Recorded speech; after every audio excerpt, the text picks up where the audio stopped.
Setting up AT&T Wi-Fi extender. Hello viewers, welcome to the channel. Today you are going to learn how to set up AT&T Wi-Fi extender. So let's get started. First, download and open the Smart Home Manager application from the App Store or Google Play. Then sign in with your AT&T Internet account. In the application, go to Home Network and here tap on Wi-Fi extenders.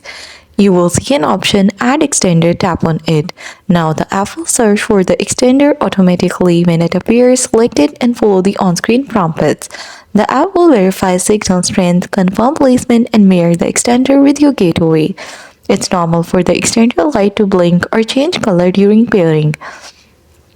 After pairing, unplug the extender and move it to a better location, ideally halfway between your gateway and the weak signal area. Then make sure your phone shows 2 to 3 bars at the new location. That's a good sign. The extender will work well there. Then plug the extender back in at the new spot and wait for the light to become solid white, which confirms it's connected and extended Wi-Fi.